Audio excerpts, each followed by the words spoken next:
Guys, deluded, YouTube's N'Golo Kante, your favourite YouTuber. Yeah, I'm back again. Obviously, last night we lost 3-1, 3-2, I keep saying 3-1, 3-2 to Chelsea in the London derby.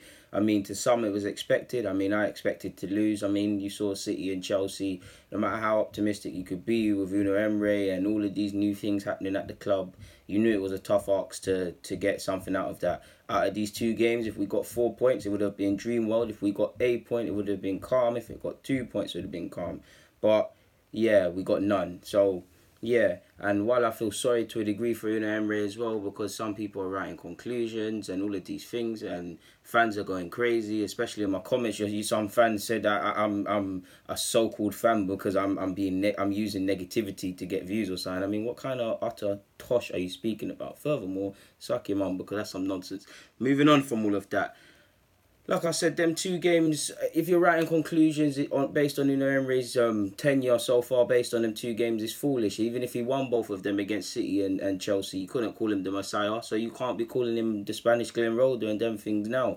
It's a tough ask, especially when you're trying to implement a way of playing with a bunch of players that have been playing this way for many years. And for me, more than anything, it's the mental block, especially in game management, as we saw in the second half especially. You can attribute some of that to a degree, to be fair to Unai Emery, but the players need to be a bit smarter, know when to hold a lead, know when to go for it, and all of these things, not to get into specifics. So yeah, our season starts next week essentially now, man. We've got them two games out of our way. Our season starts next week. On paper, the teams I'm gonna get and mention that we're facing, the teams I mentioned on paper, we should be getting 4 points from a lot of them games. But I don't want to disrespect them sides. Two, there's no easy games in the Premier League, and three, everything looks easy until it actually happens. So I don't want to come across as blasé and them sort of things there. But these games I'll start off with the first four. We've obviously got West Ham, which ain't going to be too easy. Cardiff away, Newcastle away, Everton at home, and Watford at home in the next 5 games. Yeah, that is 5. So you'd think, again, I don't want to use the word easy and these things because it's disrespectful, but you would think this is now where we can put a run of games together, actually win a game, win a couple games, feel good, get some run of consistency and form. The likes of Aubameyang, who against two top sides has been unable to score, get off the mark for the season, get your confidence up, and fully try and integrate how Emery wants to play in these sort of games and them sort of things now. I mean, West Ham, I expect to win that, but you have to respect them. Liverpool made light work of them, but we're not on Liverpool's level anymore. Liverpool, Spurs and Arsenal were in the same bracket for a couple of years ago. Liverpool have lapped it with all the signings. Spurs are going in the right direction on the basis of getting top 4. And Arsenal are Arsenal. But you'd expect to beat West Ham. Cardiff, you definitely expect to win that away from home. For me, Cardiff, apologies people, low battery, sorry. For me, you expect Cardiff to comfortably go down. No disrespect to them, and if they beat us, it'll be a madness, but you'd expect to get 3 points. Newcastle, they look like they're in trouble this year. You'd expect to get 3 points. Everton, you expect to get 3 points at home from them, but it's not going to be an easy game. Watford, who have beaten us home and away in recent years, is not going to be an easy game, but you expect 3 points. Fulham away, you expect 3 points. I believe my handwriting's poor there. I believe that's Leicester. You'd expect 3 points. And then we've got Palace away. Palace away always scares me, but if we go on the basis of last year, one of our better performances away from home that season, so you'd expect to win that. And obviously we've got Liverpool coming up. For me, these boys need to be looking at it as a thing where, alright, cool, we know we're way off the likes of City. We put in a good performance by some degree. We put in a good performance against Chelsea. There was many things right, there was many things wrong. There was positivity and there was negativity. The facts are ultimately, we clawed our way back into the game and we have nothing to show for it, whether we deserve to win, lose or draw. It is what it is, in it, because people would say we played well enough not to lose there and deserve to walk away with anything, and I believe that's true. But by the same token, we missed hella chances. I'm not trying to be negative, I'm not trying to be pessimistic, but if you put these chances in, you walk away with something. Imagine you scored a third. That makes it a point, and we sit here and say we dropped 2 points. We didn't drop all of them. Do you see what I'm saying? So why we might be right in thinking we deserve to walk away with something based on the application and clawing the way back. If we poke holes at it, there are things we let ourselves down. I'm an honest man. I believe that if you didn't win, there's ways of looking. People say negative, people say overly positive.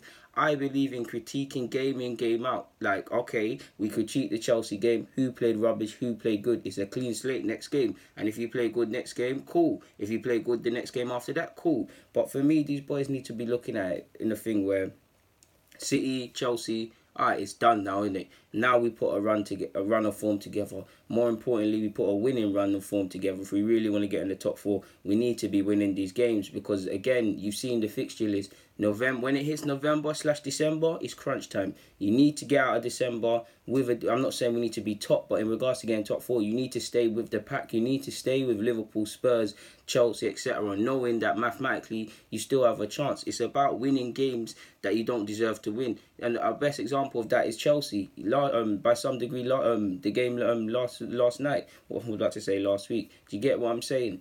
So we need to think about it. It's a battle. It's a war. I mean, we've lost 2 battles. We hold our licks. We lick our wounds. We go again. We lost 2 weeks on the spin. Now we put a winning run together. These games will not be easy, especially the ones away from home. They're the ones I'm looking at. We've had our first test away from home at Chelsea at a Bridge. Cool. We can't draw too many conclusions because, like Old Trafford, it's not a happy ground for us of recent years. We go again.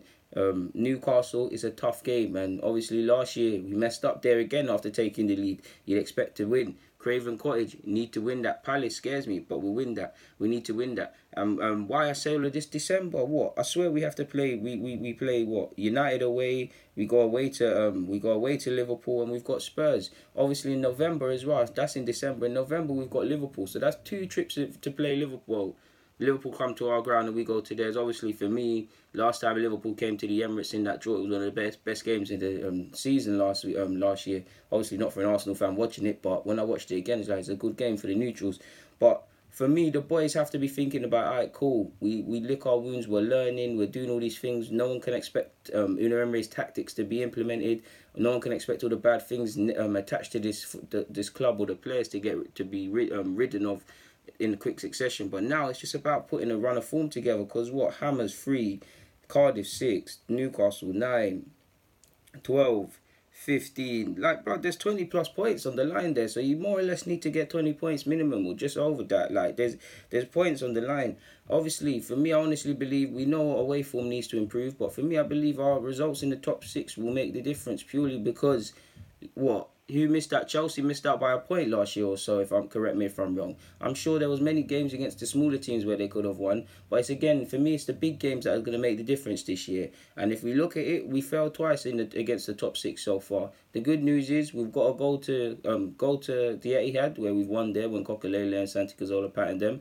We've obviously got to go to Chelsea. Got to come to our place. Liverpool. We got to play Liverpool soon. Obviously the Spurs derby and things like that. But for me, we need to put a run of form together now. The season starts next week. We forget about. I don't want to say forget because there were some positives you can take from City, for instance, the pressing. I actually think in regards to the Chelsea game, small positives in like building from the back. I do still think there needs to be a bit more purpose, a bit more zip to our building from the back. But if you look at Iwobi's goal, that looked like about 20 passes between the defenders. Xhaka got a little play of it. Monreal down the left. I actually think Iwobi came short in the beginning for it. And then obviously it falls to Bellerin and Mkhitaryan slots it. And then Iwobi finishes it. I think Iwobi had a good game, to be fair. For someone that gets a lot of stick. There's very few people in regards to Iwobi that are in what I call, which I am myself part of, the fair camp, in the sense that you can recognise that Iwobi probably needs to develop at a more rapid pace because certain other youngers haven't had a chance in the side like he has. But you can see that there's a player there. You can see that he's got something to add to this side. And I really want Iwobi to have a good season, if I'm honest with you, because he's a young guy. He's an Arsenal lad. He knows what it means. Regardless of if he plays poor or rubbish, he tries his best. Based on the Chelsea game, he looks stronger. He looks up for this and things like that. But it is what it is, man. Guys, deluded. Get in the comments, subscribe, and do the rest. I'm out. Thanks for watching.